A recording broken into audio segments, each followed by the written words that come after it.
guys, welcome to a little video here on the AviationPro channel. I'm currently making an Atlantic crossing, and it's not often that I do an Atlantic crossing because of course you know that I always like to do short flights, but I'm heading back to Europe. I'm doing that because I found it difficult to fly in the US regarding the times and the ATC availability, and I just want to fly with ATC more, so I thought, why not fly back? So I'm doing it now, and it's now, let's see, it's now local time here is 12:15 at night, and still got about more than 7 hours to go to fly to Amsterdam. I'm flying from Chicago O'Hare International to Amsterdam, and it's a good moment to test the iFly 747, of course, because it's a new airplane, and I rarely have time to fly those big jets and to do long hauls, but I think this was a nice opportunity to test it out, and so far it's working very well. I had a very smooth departure out of Chicago, and I'm now cruising at flight level 330, a few step climbs coming up, and as you can see on this map, we got a nice route today. We're going to fly the upper North Atlantic track, the Shera track, as you can see. And yeah, we got a pretty nice amount of tailwind, so that should help us to get this flight go as quickly as possible. So I hope to get some ATC along the way. I'm still listening. I'm just left Chicago. I just had ATC there from Chicago Center. Maybe I can expect some ATC over at New York, maybe over the Oceanic as well, but we'll see. Yeah, here are some more shots from the cabin, and I'll probably record another video a bit later in the flight.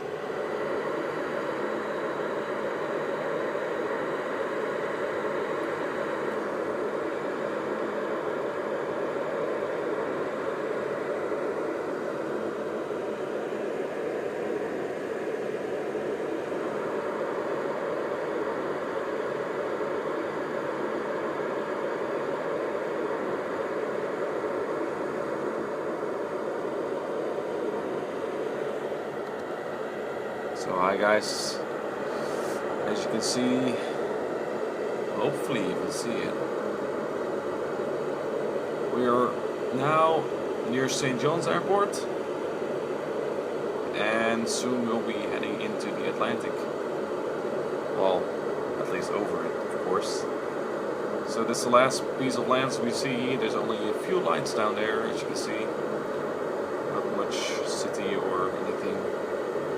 Small roads, that's about it. And if we look at the navigation display, we can see that we're soon entering the North Atlantic Track S, Shera, which starts at waypoint UP, and then we'll go to 49 north to 50 west.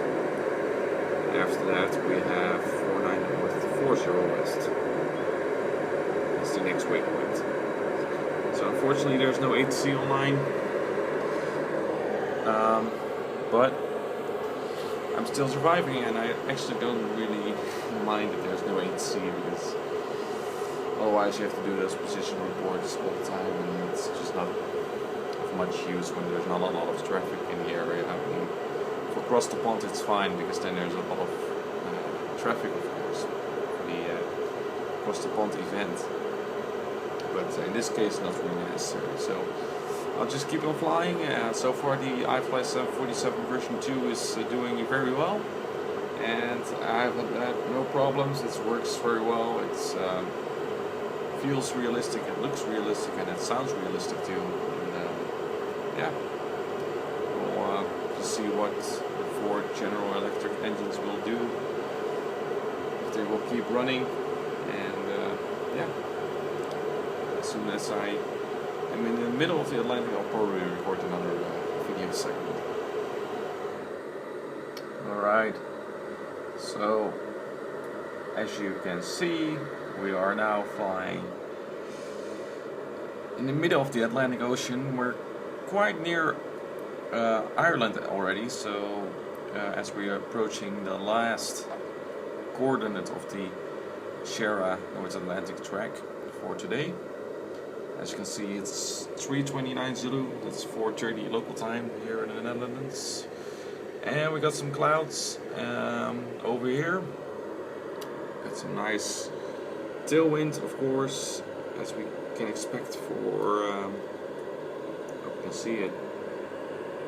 As we can expect as we fly into the jet stream, which passes the Atlantic. It's not very focusing very well, I see. There we go. 265 degrees, that's 54 knots, so that's pretty good. And during the first portion of the flight I had something between 100 and 120 knots quite often. So, as you can also see on the navigation display, we're reaching our step climb, and we're now at flight of 350. So we're going to change this. Let's take a look. We're gonna fly at flight level 370. I'll just wait till we pass the step climb position. Zoom in a little, if I can. There we go. So step climb, of course, makes it more efficient, because we can now climb, because we burned a lot of fuel, and then climbing to a higher altitude enables you to fly in thinner air, of course, and then it's more efficient to fly at that altitude. Well, I will push the altitude select button. What this will do, it will fire up the engines again, and the aircraft starts to climb to its new altitude. So that's probably the last cruising altitude for today of this Atlantic crossing, which is almost over.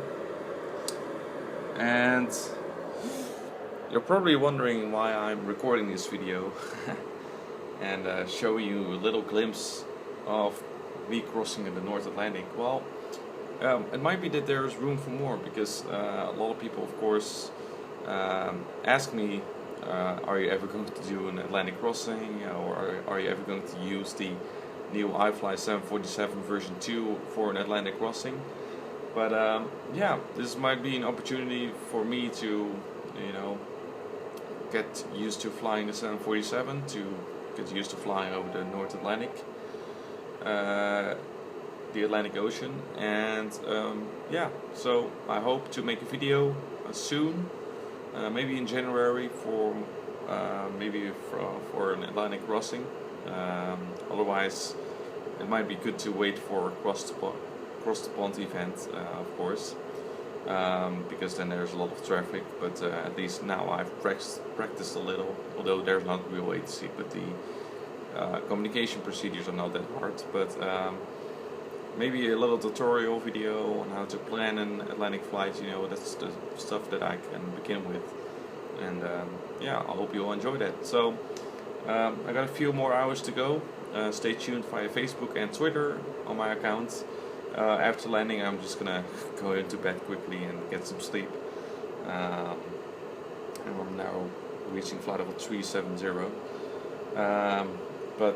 So this is just to let you know that I'm still working, and that some nice videos should be coming up pretty soon. So I'd like to thank you for watching, and I hope to see you next time.